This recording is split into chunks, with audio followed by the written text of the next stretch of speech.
Hello, and thank you for joining me today. Well, this is the Thursday, March 9th edition of our video devotionals. Thank you so much for joining us today. We call this Trusting Thursday, and hopefully you're trusting the Lord with your everyday events, and you've trusted Him as your Savior at some point in life, and that's always not the best thing, but it's the very necessary thing. So we've got a cool down here still going on for us here in central North Carolina, although the birds are singing. As I look around, things are really beginning to grow. The grass and the things are blossomed out. So I look over my peach tree, it's full of blossoms, and we still have this cool down. I think we've got some scheduled below freezing temperatures coming up maybe in the next several days. So we knew this was probably going to happen. But in reality, we probably have had spring starting back in January for us here in central North Carolina. Okay, we're going to give you three things that happened on this date in history. Then we're going to jump right into the Bible. We're going to be in Deuteronomy 24 today. And I think we're going to restart in verse number 19, give you a chance to find that if that's your custom. Otherwise, I appreciate everybody who watches the videos, and we're trying to get everybody tagged that's requesting to be tagged, or people that I know watch it every single day, and you just got used to me tagging you anyway. So we cut that list down not because we're trying to not tag people, but because we're trying to not tag people that may not necessarily want to be tagged. So if you want to be tagged, you can still let me know that. Otherwise, uh, that's how that works. Okay. All right. So on this date in history, in 1862, the Monitor and the Merrimac ironclad ships, that battle occurred. That was a Civil War battle. It was two ironclad ships, kind of famous for our area here. I think it happened right off the coast of Virginia, if I'm not mistaken. But the Monitor and the Merrimac. In 1959, the Barbie doll was introduced. So maybe you ladies out there, you remember having Barbie dolls. I know they're still popular today, I suppose. 1943, Bobby Fischer was born in Chicago, and he was known for his chess prowess. He was very, very, very good at chess. All right. So here we go in Deuteronomy chapter 24. And notice what it says in verse 19. When thou cuttest down thine harvest in thy field, and hast forgot a sheaf in the field, thou shalt not go again to fetch it. It shall be for the stranger, for the fatherless, and for the widow, that the Lord thy God may bless thee and all the work of thine hands. When thou beatest thine olive tree, thou shalt not go over the boughs again. It shall be for the stranger, for the fatherless, and for the widow.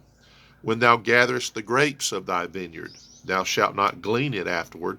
It shall be for the stranger, for the fatherless, and for the widow. So there's the principle there. You grow these crops, and of course, either for your own keeping yourself alive and all your household, and then of course if it was because of you're in the business of selling these different items here, whatever it is, God said here's the principle.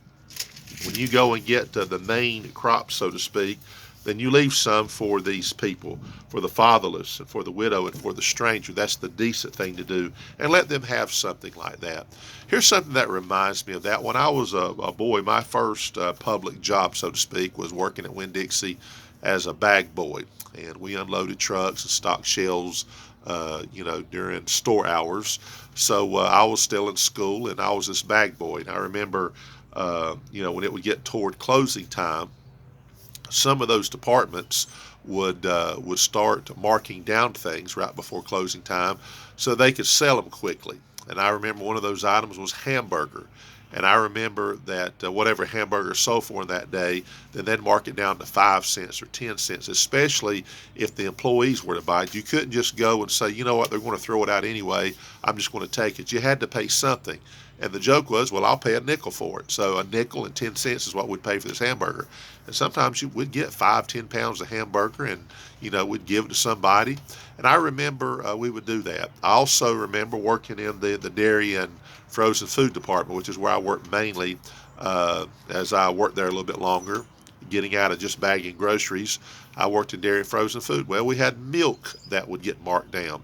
And we'd mark it down sometimes at the beginning of the morning because we had shipments of milk that would come in.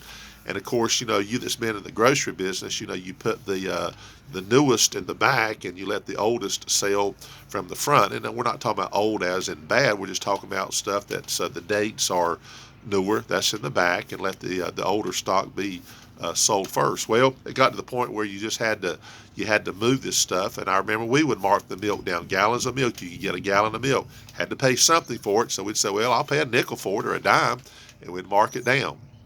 And then we ourselves would take sometimes a crate. A crate would hold 4 gallons of milk if it was a gallon size, and we'd take that and we'd eat it, drink it, and give it away, whatever.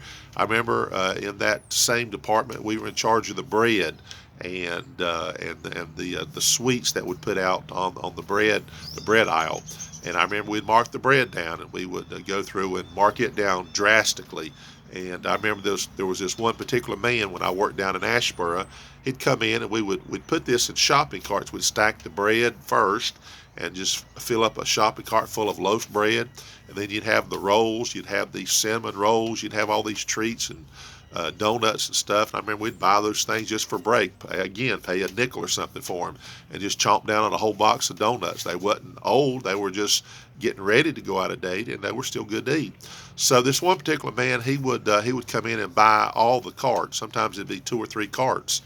And I said one day, I said, what do you do with all of that? He says, I feed it to my cows. My cows especially love the donuts and the sweet stuff. And I never thought about that. So here he'd take this stuff and put it in his truck or his trunk of his car. He'd go off, and you can imagine how happy those cows were. Now, I say that because, to me, that was kind of the right thing to do. It gave people, especially that were poor and couldn't afford regular priced items, they could come in and get that stuff, and they could survive off of that. And there were other things, but I remember those because these were the things that really needed to be moved, and you had the new stock coming in. It reminds me just of what's being said here.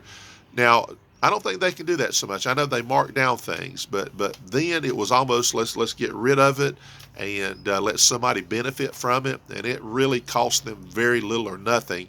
And they had to pay something for it, but again, a nickel or a dime was kind of the joke, because you didn't give it away, but you almost gave it away, but you did charge something for it. But here's people that benefited. I remember my in-laws. There were 6 children in the house, and times were tough, and I was working at Winn-Dixie, and I would take that stuff to them, and man, did they ever really enjoy that, all those kids and everybody eating off that stuff. And I remember also the bus ministry that they had, that we took those sweet rolls, and we would say, here, we got some stuff for you. And it was good, and we enjoyed that. And the benefit of that was, of course, kind of the principle here. Let people that may not have as much as others, and sometimes may not have anything at all, let them enjoy something. And that's what God says. If you'll do that, I'll bless you. And so I think today, if there's a chance we can help people out and not make a profit, so to speak, then it's okay. God will take care of us in other ways. You know how that works. So I don't know if that helps you today, but it helps me relive a memory that I really enjoyed, and people was really excited to get things. Hardly how much did this cost you? Really nothing. And but here, you enjoy it. So I think God, he appreciates people that think that way. And I got a feeling that maybe Winn-Dixie benefited from that too, by having that mentality in its day. All righty, we're going to stop there, and hope everybody has a great day, safe and healthy.